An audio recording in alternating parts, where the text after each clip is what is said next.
Welcome to the Finding Happiness podcast. I am your host, Bobby, and on this podcast, we talk about business, marketing, and personal growth. Today, we have a returning guest, Mr. Alex Hollander himself. Back for part two, man. Thank you. Part two. How long has it been? Almost a year. Yeah, it's been about a year. We were talking about this on off camera, and because Josiah is coming up on his year with us, working with us and stuff. So about a year. The reason why I'm bringing back Alex is because we're going to try something today. I'm going to hit him with some questions geared towards the everyday user or the everyday consumer who is looking to buy a home. Not necessarily invest or try to get rich. No, just buy a fucking house. These are for those. So we're going to hit you guys with some questions. And I'm really going to dive deep into you and figure out how you can help the consumers, the average Joe and Joanna. I like to call them. They're going to one day I'm going to get famous, bro, and they're going to play this shit back and be like, dude, why are you calling those people average Joe and Joanna? They're going to hit you with the defamation suit, you know? You know what? Have you seen that show, Suits? No, I haven't seen it. I've seen like previews of it. You should. Okay. Yeah, I'm on Netflix, right? Season 7. That's defamation. That's what. Yeah, man, you get sued for every little thing possible. Wow. In corporate law, apparently. Okay. Well, wait, that show's about being sued, not like dressing nice. No, it's about law, dude. Okay, gotcha. And they're all from Harvard. So so what I get out of it and why I'm watching so much is negotiation, how they're closing deals, how they're talking to clients, and how they maneuver and figure out ways to. When someone says no, they go, okay, that's not good enough. We have to figure out ways how to open. Yeah, it's pretty dope. So it just gets your mind thinking, even though it's fake, I get it. It kind of gets my mind going and stuff like that. I'm like, shh. Okay. But so we're going to pretty much drop some value to everyone listening. So Alex, real quick, give us a description of what's going on, who you are, for those who don't know who you are and are listening for the first time. Yeah. My name's Alex Hollander. I am a real estate agent out in the Santa Clarita Valley, dubbed the face of SCV Real Estate. That's a name I actually gave myself, and it's stuck for the last year. Hyper focused on branding in Santa Clarita, do most of my business out there. I have some outlier clients that'll buy out in the AV or in LA, but Santa Clarita is where I rest my head. It's where I sell real estate, and I love the area. I love living out there. There we go, you guys. So that was one of the big things when I first met Alex, or I was talking to you on Instagram. He had what are those little construction signs? The LED signs, the Caltrans signs. And then from there it was the face of SCV. Shortly after that, he was on banners all at I think it was a fair. It was something. I seen a big ass banner, Alex, right there. I don't know if it was a fair or it wasn't a farmer's market. It was something bigger than that. Yeah, so we were doing, there's a local like branding advertising company out in Santa Clarita, and I was working with them. So they threw events weekly. They still do. And so I had, my banners there. That's what it was. Okay. Yeah. What's that company called? What's Up SCV. Okay. Yeah. So give me a little, so what do they do out there? What's Up SCV? Yeah, it's an Instagram page. It started out as an Instagram page, still is, but they now do parties, events. They help local businesses.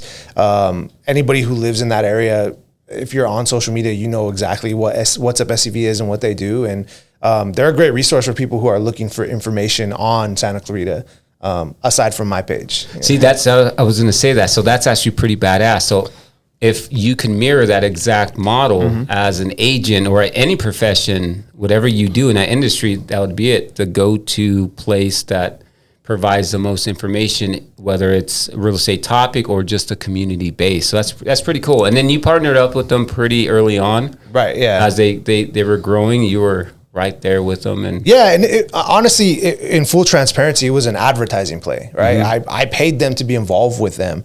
And it was very expensive. No other realtor would have done it, right? And in fact, they asked other realtors to get involved, bigger realtors at the time. Nobody took that leap of faith. But I kind of believed in my own product, and I also believed in what they were doing.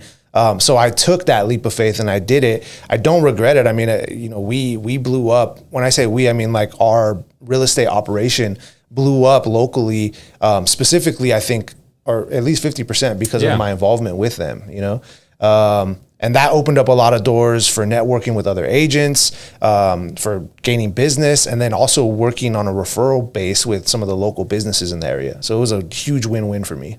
So it is important, if you're listening right now or watching this, investing in yourself, in your business, we shouldn't even have to tell you to do that. Like the fact that nobody's coming to save you, no one's going to do it. You have to do it, and you can't. Even if you were the coolest kid in school or the most popular person, and your phone is just filled with a bunch of people, you still got to invest, because that's in order to grow. You need people to see you. In order for people to see you, you need to be out there, and it starts with investing. So it's branding, man, and it's always long term. You got to think of everything, every business. I think you got to think of it like a seed being planted. Mm-hmm.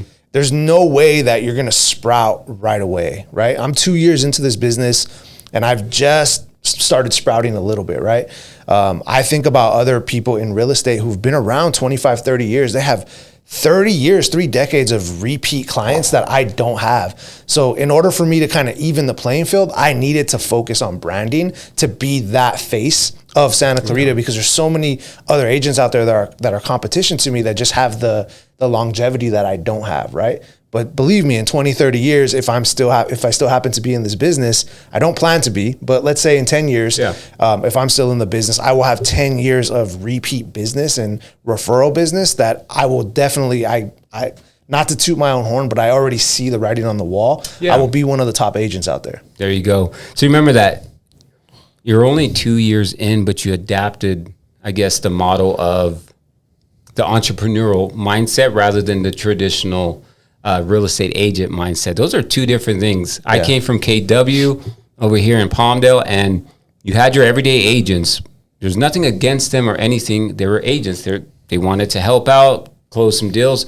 But then you had those agents that were just here, doing everything, still in real estate, but they had an entrepreneurial mindset. They went from the branding to the marketing to this, that. And we already know, like in this business, you wear all hats until you make enough money. And if you're smart enough, you'll start hiring out, delegating it. But none of that happens until you make more money. Right. None of that happens until you can break your mindset of like traditional real estate. So 2 years in, you're closing deals. You're the Santa Clarita Valley, the face of SCV. And regardless, you're still pushing out there like every day. He's daily. Pushing out content regardless of anything. Like there's no end game, right? It's like, okay, well, I got to put it out. It's just another day.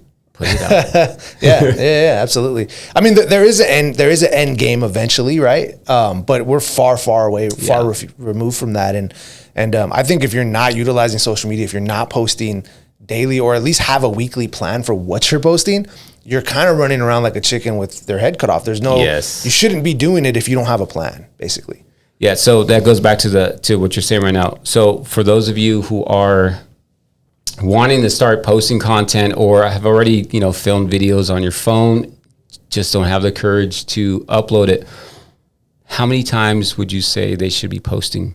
I personally post 5 times a week. Okay. I don't do all 7 days.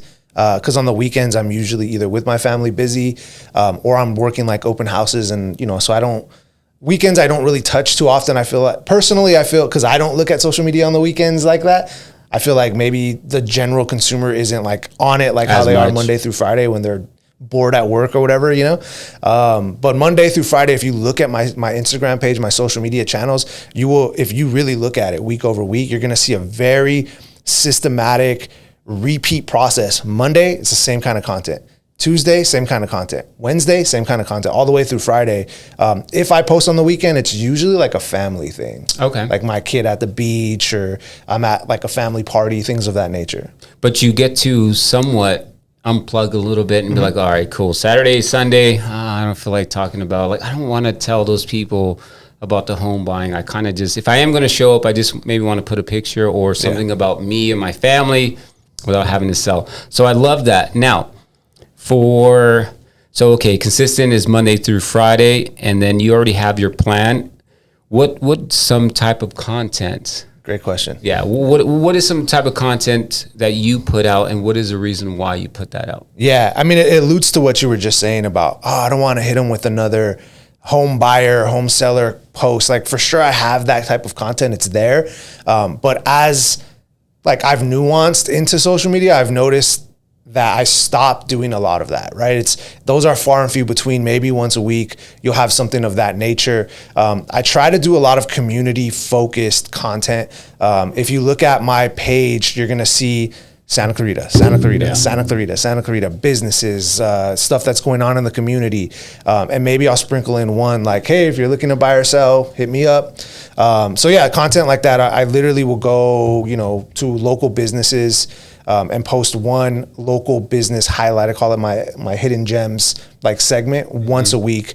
And these are actual businesses that I personally will visit and utilize their services for, and I'll do a free video for them. I pay for it. They don't pay for it. And now it's to the point where actually these businesses are reaching out to me and saying, hey, how much do you charge to do these videos? And I'm like, cool. I'm not charging anything, but I do it for a referral reason. So, if I do a video for you, I guess the trade-off would be I'd love for you to tell your clients or people, your friends and family, that I'm the real estate agent they should know. And I love that because business owners are people, entrepreneurs are people, W-2 employees, 1099, they're all people, and they all need homes. They all eventually want to buy, and if they already own, they might want to upgrade or eventually get into investments, especially if business owners are already thinking of that. Yeah. Okay, eventually I'm going to own property because, you're a business owner already.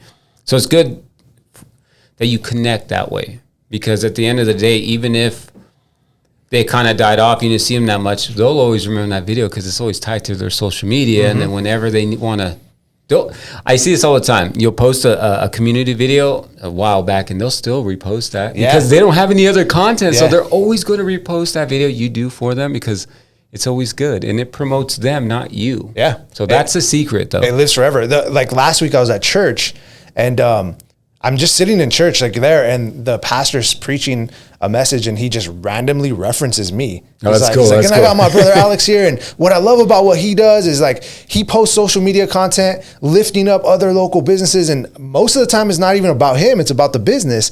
And it's like, okay, cool. Like he gets it. He sees it. I'm sure other people see it too. But that longevity of them reposting and then I can also repost, it's key for me for sure.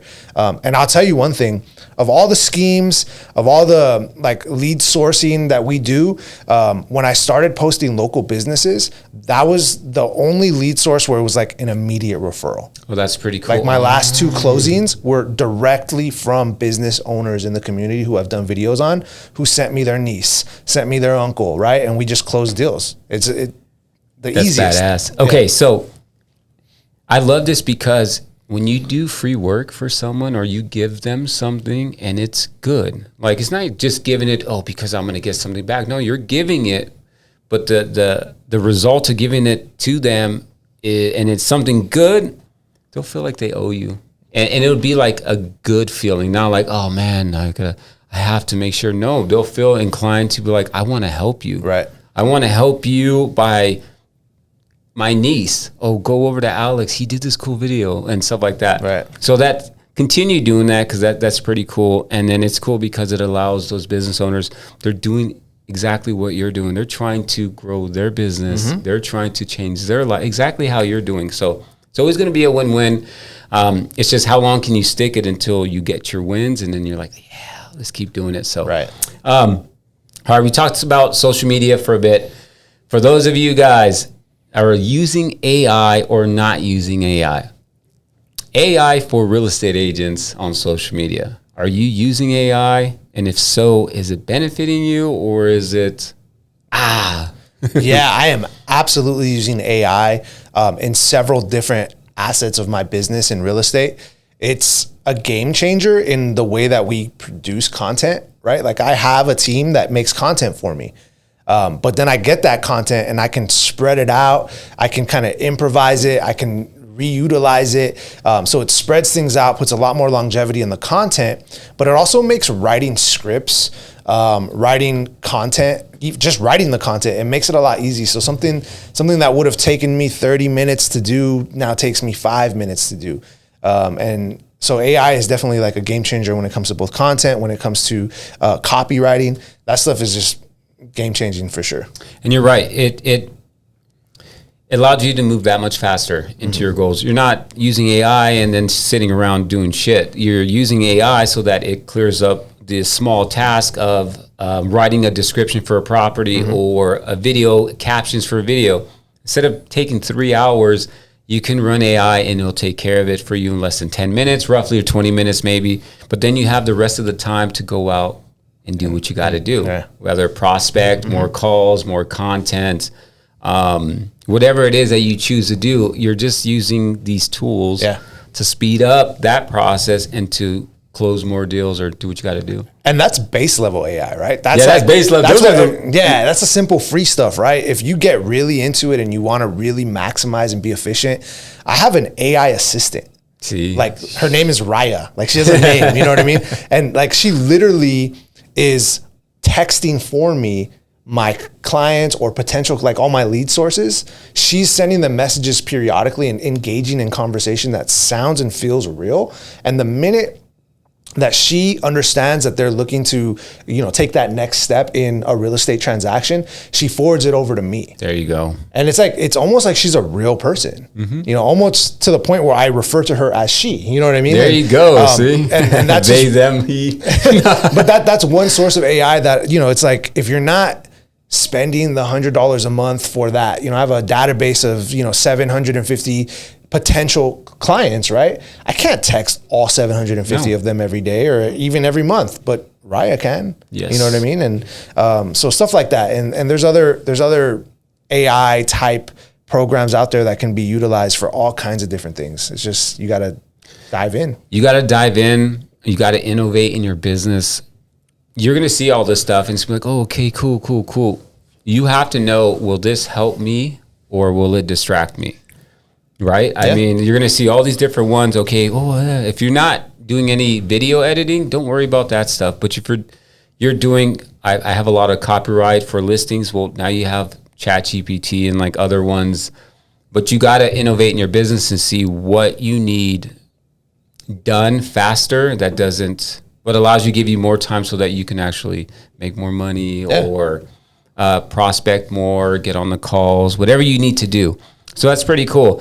We use AI from speeding up edits, from adding, general captions, for cutting and running podcasts like this so that it saves us 3 hours and we can do other projects. So if you're afraid, of AI or you're the agent or creative who is still, I don't want to use it, that's cheating, blah, blah, blah. Knock it off. You're in the business, okay? Learn how to use the tools to get ahead in your business so that you can focus on the things that you really like instead of the small task. All right, so let's jump in another question. Sure. Now, this goes to the ones that are in the, okay, so when someone gets ready for a home inspection and they're the buyer, what is the process on that? They're already picked the home or they already chose a home. So how does that work? Yeah, so if you are getting into a home inspection, it means that you've already placed an offer on a property, the offer has been accepted, and you've already put in a deposit down. So you've already put in a large chunk of money. Usually it's 3%. So let's just say on average a $500,000 house, I suck at math, but whatever that number is, 3% of that is what you're putting down. So you have skin in the game already. Okay, so then and then what's a normal inspection? What do they really look for? So roughly? There's options, right? If generally you want to do a general home inspection, and that is roof to slab, the entire home, everything, right? You can do specialized inspections. You can do a roof inspection, a chimney inspection, a plumbing inspection, but at the very least, you want to get that general inspection done, which is all encompassing. They look at everything. Okay, so would you ever recommend your client ever waive their home inspection just because I guess they wanted a deal to close? Or I've heard this before. Yeah. So would I ever recommend a client to waive a home inspection? This is a nuanced answer because every situation is different. But if we're in a situation where it's very competitive, I would tell my client, if you want your offer to be considered over another person's offer, I would say we can waive this home inspection. However, that does not mean, and this is the big misconception, waiving a home inspection doesn't mean that you don't do a home inspection. So waiving a home inspection contingency, you can still do a home inspection. You just can't back out of that deal if you find something wrong with the home inspection. So that's misconception one. Misconception number two is if you find something wrong with the home inspection and you waived your home inspection, A lot of people think you can't request a repair or request a credit. That's incorrect. You absolutely can. I've seen it done a lot of times. I've done it a lot of times. We've had clients who waived home inspection. We did a home inspection. We found a roof issue and we got an $8,000 credit even with the home inspection waived. So I would definitely recommend it. All it means is that you can't back out of your deal as a result of what you find during the home inspection. Dang. And make sure you got an agent that can do that stuff, right? Or negotiate, or isn't afraid to negotiate. That's important. You know, you have to have an agent who, exactly what you said, is not scared to just speak up and not scared to read documents and say, hey, there's a loophole here. Let's take advantage of it. You know, see what happens when you watch Suits. I'm on season 7. I'm telling you, like, there's a loophole for everything. That's up to you guys. You have to learn how to negotiate. They're your clients. I mean, essentially, that's what it is. Like, you want to represent your client. You want to give them the best and make sure that they are taken care of. Because what happens after they move in? They go into your database. Right. From your database, you continue nurturing them this entire time until 2 to 5 years later. My favorite client, man, is the client that was working with an agent before me and could not get their offers accepted. My favorite buyer can't get their offers accepted. So they've tried 6, 7, 8 times. Offer keeps getting declined. They come to me, and I put into motion a plan for them on how we're going to get their offer accepted, and we get them into escrow right away. We close the deal. They get their house, and now they become raving fans. And what I love about those type of clients is they tell their friends and their family. And that's what this business is all about, is providing the best possible service, not trying to get over on anyone, not trying to make the most money, but provide for your clients so that they can tell their friends and family about you. That's key. It's key. And you make the most money by servicing other people, by serving other people. We'll learn about this in church right now. Like, it's like constant. As maybe it's because I'm so new to it, but it's like, that's the biggest they talk about. You serve others. You want to feel any type of happiness or any reward in life, go serve someone. Yeah. For nothing in return. Yeah, and see what you feel like. And it's, So the more people go out and serve, that'll ultimately result in your commission checks, referrals. You do the good job, it comes back into referrals, more checks, more people talking about you in a positive way. That, like you said, that's you're in that business. Are you sure you don't go to my church? Because that sermon that he was preaching last week was exactly that, and that's why he brought me up. He's like, Alex does this for nothing. You know what I mean? And he's serving these other businesses. Obviously, it's not for nothing. Yeah. You know, there's a plan in place, but I'll give you another quick story, because it's not just home inspection that you can waive. You know, if you really are having a hard time getting your offers accepted, you can waive your home inspection and you can waive your appraisal. And what is appraisal? So appraisal is when the bank is going to look at the house that you're in escrow, that you're buying, and they're making sure that that house is worth the value that you're paying. Okay. If the bank determines that it's not worth that value, they will not fund your loan. So you have to get through that appraisal contingency. What I do, especially coming out of a little bit of a rougher market the last 2 or 3 months, is I tell my clients off the bat, hey, this is like baseball. We're going to strike out 2 or 3 times, but you are going to hit a home run if you stick with it, right? So we may submit offers and lose, but you're going to hit a home run if you just stick with me. All the best home run hitters, they strike out more than anyone else. So I tell all my clients that. But when we go to write our offers, if it's tough and it's competitive, and I will know because I do ask the listing agents, waive the home inspection, we waive the appraisal, we keep the loan contingency in place. And why I do that is if there's any problems in the home inspection or the appraisal, I just say, hey, my client can't get the loan. And now we have an out. There's the loophole. There you go. And that only comes when you have an agent, 1, who cares about you, 2, has your best interest, and then 3, knows what they're doing. And that's where especially like in this market. So it goes into this market. We're considered a seller's market. For those out there who don't know what a seller's market is, what exactly is a seller's market and what does it mean? Yeah, it's simple. Seller's market just means it's more advantageous for you to sell your home than to be buying a home. It just means sellers have an advantage. If you really break it all down and boil it down, it just means there's not a lot of homes on the market and there's a lot more buyers. It's supply and demand. Gotcha. Okay, so that being said, how are buyers? Okay, so with that being said is with the seller's market, are buyers still being able to negotiate, or is it just it's whatever the seller's terms? Sure. Yeah, so right now in this seller's market, as far as negotiations are concerned, sure, you can always try, but it's probably smart that your agent knows what's going on with the listing that you're offering on. Make sure that open line of communication is there with the listing agent so they understand, hey, there's already 10 offers on this property. And if that's the property you want and there's 10 offers on it already, it's probably not a good idea to ask for a whole lot up front, right? Okay, so understand what you're up against. What you're up against, because then, yeah, you're not going to want to hit them with, oh, we need this, this, and that. Well, this guy, he's going over asking, so you're not going to get it. Okay. Just keep it to sports, man. You don't, in professional sports, professional basketball, baseball, whatever, they have legit scouting reports. They know who they're going up against, and they know what the strengths and the weaknesses are. And it's the same thing in real estate. You have to know what you're about to buy and who you're competing against to buy the house. If you don't know that, you're going in blind. That's probably why your offers aren't getting accepted. So how important is it for you to have a plan going into the journey with your clients? The first thing we do is put a plan in place. Okay. What are your goals as a buyer? How high can you go on your offers, right? And if it's $740K, we're looking at homes at $700K because we need to have that $40,000 cushion, right? Because you're probably going to get a 740 home, but you're going to look after those $700,000 homes and bid up on it, right? Okay. I have an entire game plan when it comes to communication with listing agents, how I talk to them, what I say to them. The communication has to be there. It's extremely important. And I think like if you're a buyer's agent and you don't sell homes yourself, you probably miss out on that. So it's advantageous to be both because now you understand. All right, so let's jump in real quick. So right now we're seeing a lot of open houses everywhere. Mm-hmm. For the ones that are stopping, I just did this not too long ago. We stopped with the kids and my wife, and we went into one. Sure. Agents will approach and have you sign in, and normally I don't. Like, I just walk away. And most agents won't even go after you. They won't talk to you, so I've noticed that. Huh.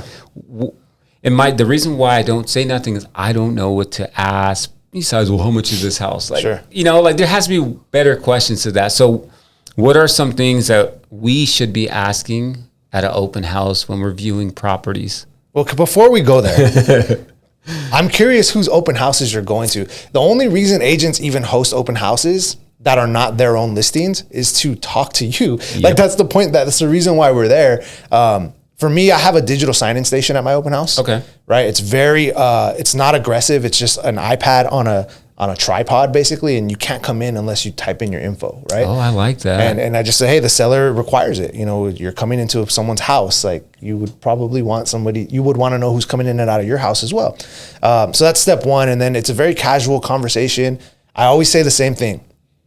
How's it going? How long have you been looking? Right. Or is this your first house for the day? Because if they're on an open house tour, they've probably seen a few, If I'm doing an open house in a neighborhood, believe that I know the other houses in the neighborhood that are also having open houses. So they're like, oh, we saw 2 or 3 other ones earlier. Let me guess, the one on this street, the one on this street, right? Building that rapport, like they now know that I know what I'm talking about, right? And then just kind of chatting with them. And I always have another person with me at the open house too. And it's usually a female because you want to have the guy-girl ratio of like, not everybody relates to a man, not everybody relates to a woman. So I like to have a partner that's a female that's there that can kind of connect with the person. Like some men don't like talking to men. They just don't like it, right? Some women won't talk to men because they have a spouse and they feel a certain type of way. But yeah, the whole point of that open house is have that talk and have that relationship. I'll tell you this, the agents down below are different. Uh-huh. Yeah, dude, like I walked in like nothing. Dang. Just walked back out. I was like, oh, it's pretty nice. And just walked back out and nothing. Wow. I was like, I personally liked it. I was like, yeah, nobody came after me because I'm not going to buy nothing. Sure, yeah. I ain't buying nothing. I just came to look. Yeah. But, okay, so as a consumer. Sorry. Yeah. I want to just say one more thing. Yeah. Like if you are out and about and you walk into one of my open houses, and this is for anybody watching or listening, if you come to one of my open houses or an open house that I'm sitting and you're actually looking to buy a property, I will give you a closing cost credit if you let me write your offer for you. Right? There's a reason I'm there. It's because I want to represent you. Mm-hmm. So I don't know. I don't know why agents don't do that. But anyway, let's go. And I think it goes back to the part of it's that whole afraid part. Is the reason why some agents don't like to cold call. Afraid of rejection. The rejection, but afraid of confrontation, which is super weird because you're in real estate. But believe it or not, people are. Yeah. It's that confrontation to go up there. Especially, I think these are all more newer. They're probably just the newer agents that are using these listings for open house. Sure. But okay, so let's go back to, if I'm in there, what is something I should be asking an agent like you if I'm walking and, you know, I'm just that person. I'm the head of the household and I'm like, I want a house. What is something I'm going to ask that I should ask the agent who's hosting the open house? Yeah, great. So if you are a potential buyer and you're walking into an open house and you don't know what to ask the agent and you're unrepresented, so you don't have an agent already, right? Obviously, you're going to ask what the price is. But typically they're going to hand you a sheet of paper telling you what the price is. So you're going to ask what the price is. I would say ask why the seller is selling. Simple question. You're going to get a lot of information out of that, right? And then number 3, if you're walking into an open house and you're absolutely really thinking about buying a house, ask the agent that's there what they can do for you. Ooh, that's it. Those I like 3 questions. That. Okay. So you hear that next weekend when you're going, how come there's no open houses during the week? You know, hold on. I'm starting to see them on Friday afternoons. So I do see Fridays, which I kind of figure why, because again, like it's starting to come. It's like the weekend, but is it just because the sellers are there? Is it because agents are busy, or is it because they're I don't think all agents are dumb, right? I think agents understand efficiency and working smarter, not harder. And if you had an open house Monday through Friday between any time, really, you know that you're not going to get maximum return. Gotcha. Okay. You know, people are at work, people are busy.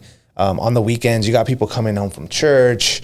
You got people going out to eat. They see the sign, neighbors in the neighborhood, you know. So weekends are definitely the smarter route to go. It makes sense. Yeah. Because on a Thursday or Wednesday after I get out of work, I don't want to go see a house. Even if my wife said we want to buy, I don't want to go see it. We'll wait till Friday or Saturday where the energy's flowing, where we can already go out and pretty much eat, and then go to an open house. Right. Sponsored by Core. Eventually, watch. I'm gonna get there. It's the only water bottle. I do this. I'm very habit forming type of person. I just addictive personality. So I'll get the same one. So right now my fridge is filled with Core. Do you line it up in your fridge all nice? On the top, yeah. Nice, I do the top one, and then second shelf is chocolate and vanilla of my Premier Protein drinks. Okay. It's all Costco, man. Shout out to Costco for not sponsoring this episode. I'll get you guys eventually. That would be dope, huh? And then we got to get Josiah Ghost. He has. I think it's doable. It is. Just make like 30 pieces of content about Ghost every single day. I guarantee you someone will see it. Yeah. Someone will be like, dude, what, why? And then you can make a video why you did it. And then there you go. All right. So we have, so we're coming up. It's summertime. It is hot, like hot. What about the people right now? Dude, it's crazy hot. Like, that's why I've been in the smallest shorts for the past like 2 months. And I look forward to it. For right now, if someone was to start looking, how soon would it take to get into a home, assuming they got good credit, everything? What's the normal turnaround if they were starting in August? Start looking and then, Yeah, so if somebody was starting to look for a home right now, how long it would take for them to actually close on a home? Yeah, close on a home, get them moved in and everything. It'll be their keys and everything. Yeah, I mean, that question and that answer relies on motivation of the buyer, right? If they are really motivated and they're like, I want to buy, it takes a day to get a pre-approval. Okay. You have all your documentation, right? It takes a day to tour property. And if you find a property in your first day, it takes a day to submit an offer and get it into escrow, and then 30 days from there. So if you were highly motivated, August 1st, I can get you into a home by September 2nd or 3rd if you were highly motivated, right? What is the average? What's normal?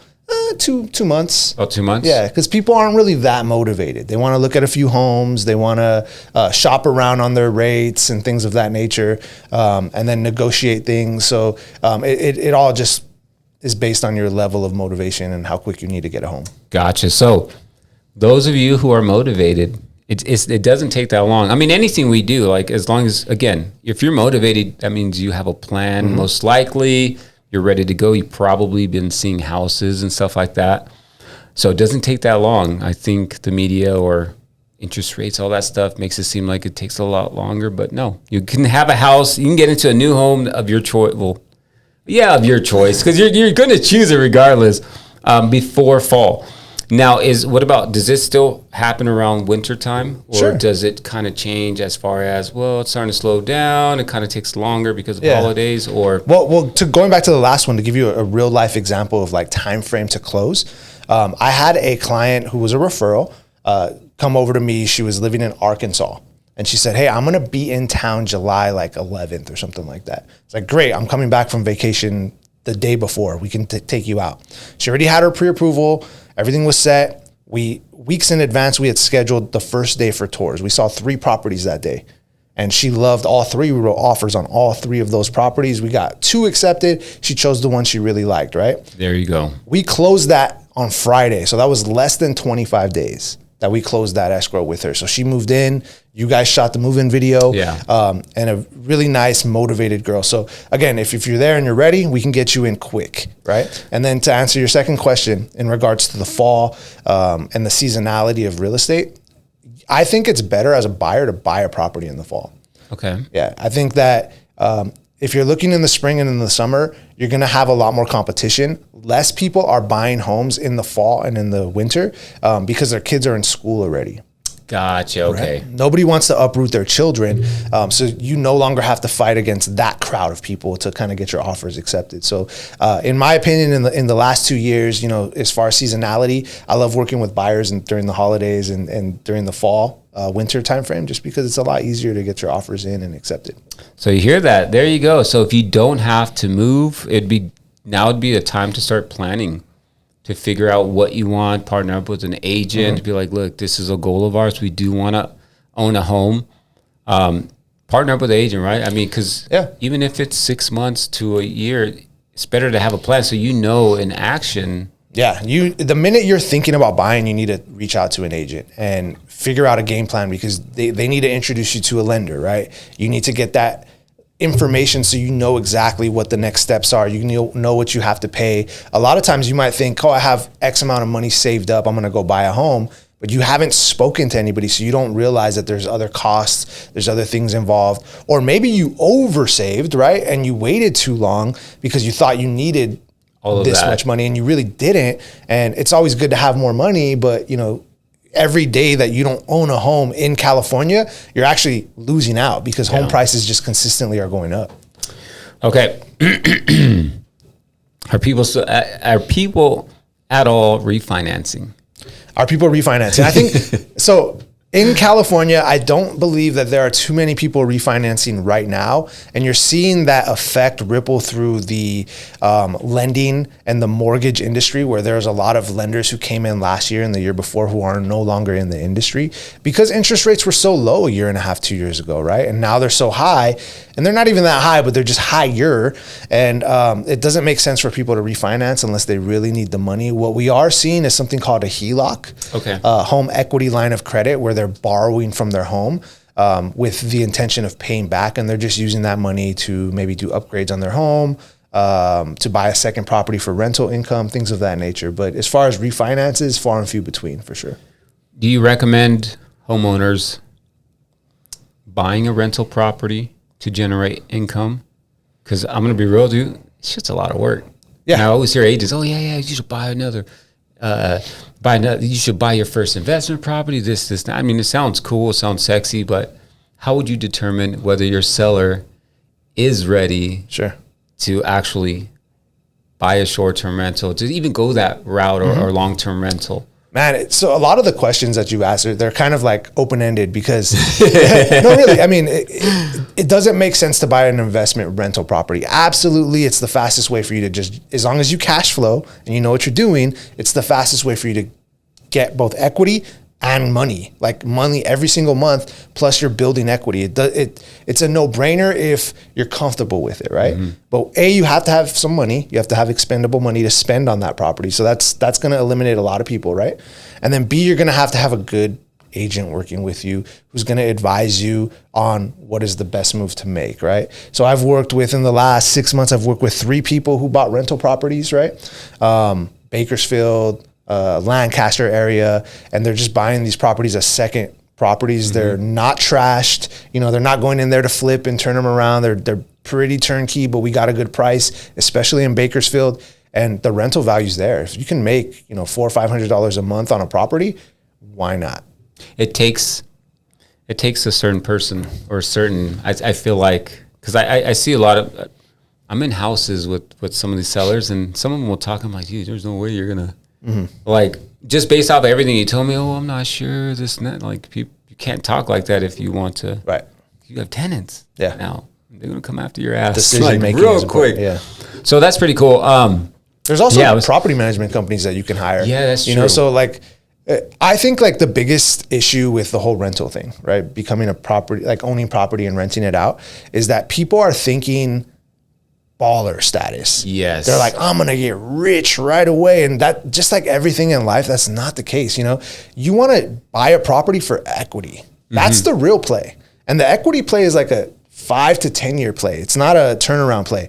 You just want to make sure that you're making enough money off the rental every month that you have a little bit of padding. Yeah. And if you have that and you're comfortable doing that, it's a lot easier than saying, oh, I want to make sure I make, you know, $1,000 a month off this rental. That's very rare. I was gonna say the cash flow on a rental is usually anywhere from like $200 to maybe $600-$700, but that's not going to change your life. You said it best. It's a long, but if you can get it in a long haul, then that's where you'll build that equity. So that's cool. Don't think about, oh, I want to own a rental. Well, okay, well, reasons why. Well, why do you want to? Okay, you want to do the long run and build equity. Right. So that's cool. Now, do you have those conversations with your sellers? All the time. All the time? Yeah. I have the conversations in my own household all the time. Good. You know, I have a plan. You know, I own one property, right?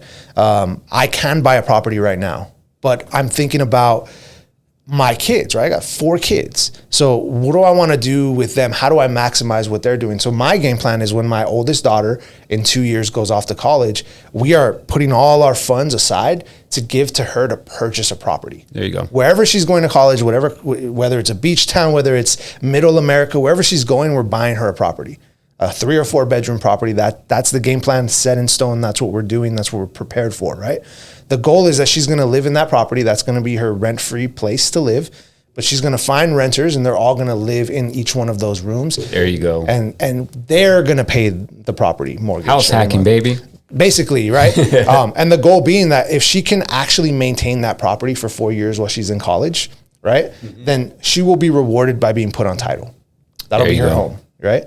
And we've just built up equity for 4 years in a home. And if we want to sell it because she's coming back home or going somewhere else, she can split the profit with us. And that's good though, because that entire time she's learning how to do an investor mindset. And she's getting work experience too. Yeah. I mean, she's a property manager now. You know, so that can go on a resume. Cool. She works for Hollander Homes Real Estate. There you go. There you go. There you go. All right. So we're almost there to the finish line. Okay, so we hit these. Okay, so let's do this. How do you feel about the home values? Will home values ever fall? Will the market crash? Yeah, I think the market crashed 6 months ago and no one felt it. Okay. You know, the market crashed, guys. Home values dipped in California. They dropped like 25K and it didn't make a difference. And then 2 months later, the value spiked up again. Right now, you know, in California, these are some of the highest prices we've seen since pandemic. They're only going up. California, I tell this to everybody, is Disneyland. No matter what the home price is, people come. Yeah. No matter how much they tell you people are leaving in droves, people are coming in droves too. So California is great. I love it because home prices will always increase if you own a property. So how does that benefit, I guess, the ones that are wanting to buy right now? Right. That's a great question. Well, because the media is going to say interest rates are too high. Everybody's leaving California. So how does someone like me go, well, I really want to buy, but I don't want to say it out loud because everybody's saying don't. So when you talk about the California real estate market and everything that you're seeing on the media, right? All that stuff you just said, you have to use critical thinking, right? If the interest rates are high and the home prices are quote unquote high, right? What happens when the interest rates go down? Like all the people are like, I'm waiting for the rates to go down. What do you think is going to happen to home prices when rates go down? It's over asking, or they go up higher. They go a lot higher. Like your $900,000 house is now a $1.2 million house, right? For the sake of that interest rate. That's exactly what happened during the pandemic. That's why we got into the situation where the home prices inflated so high. Rates were at 2%. Everybody can buy a home, right? So they're buying homes. And because everyone's buying homes, now we have bid wars. And because we have bid wars, prices are going up, right? And the opposite can happen too. If you're waiting for the prices to go down, one, it's not going to happen. But if the prices go down, like what we saw about 8 months ago, they went down a bit. What happened to the interest rate? Yeah, that went higher. So what are you waiting for? Like whatever you're waiting for, you're not going to get it. You know what I mean? The safest plan in California is to just secure a property, because that property will always gain equity. Yeah. I seen that with Ricky Caruth. He did a presentation. He went back to like 1950, and he was showing the data, how no matter what year it was, the value always went higher. Never down except for once, which was like 2007. A 2-year period. It went negative. Right. And after that, it went positive. Even when you feel like it's going down, he goes, overall picture, the macro of it all, it's not. Right. It's always increasing. So like you said, critical thinking, look beyond what someone's getting paid to tell you, distract you or anything like that. Everyone's job is to go deeper into like the paperwork, to figure everything out and like how you really can help and explain and get the end user, the consumer, to understand it's not the 6% that you're buying the house. The 6% is just going to help, I guess, generate what you're paying and stuff like that. But that, by history, shows right here, it goes back down. Right. Yeah. Even when it was higher than this, it went back lower than where we're at now. So it's back to the agent. It's always going to go back to how good is your agent? How good are you as an agent to put out fires? Right. Yeah, that's key. One of the things, this is not a factual statement, right? So I'll just preface that. This is my personal opinion, right? The people who are telling you the market's going to crash or not to buy, there's only two people saying that. It's the ones who can't buy because they don't have the funds, and they're just pissed off. They're just like, I don't have money. I don't know how people can afford this. And I like to call those the jealous or the hater. You know what I mean? Like they want to buy a house. Trust me. They just don't have the funds to. And one day when they do have the funds, their whole tune will change. Yes. Right? So that's one. And then the other ones are the really, really wealthy people who don't want you to buy the house because they want to buy the house. Right? They want you to believe that it's a market crash, hold the line, don't buy anything, because they're out here buying everything. Yes. It's those two people, right? So if you're not one of those two people and you have the ability to actually own property, you're doing yourself a huge disservice by not buying something. That's why they say the whole buy the real estate and wait. There's a reason how like generic it is, but it is. It doesn't matter what market you're in. Buy it. Yeah. It's going to go. Even if for a second it went here, overall it's always going to go. There's only been one time in our history where it went negative in California. And it's our history. Like one time for 2 years, and there was a really, really, really specific reason for that. You know, and that's what everybody's scared about, you know, recession or not. So, my man, it was a good conversation. We got some good content out of today. Give us your handle on social so they can follow you if they made it this far. Yeah. Instagram is my main one there. That's where I would prefer you look. It's alex.hollander_IV. That stands for the fourth, because I'm the fourth of my kind. And yeah, just look me up online. I'd love to have you follow me. We do a lot of content, a lot of good stuff. If you're in Santa Clarita, hit me up. I'd love to chat with you, whether it's for business or not. And yeah, again, if you're in Santa Clarita and you're a business owner, hit him up so that you can be part of the community videos that he's doing. And if you guys have any questions for Alex, make sure to drop them in the comments, send us a DM, and thanks for watching. And if you guys found any value in today's episode, please share, like, comment, subscribe, the good stuff.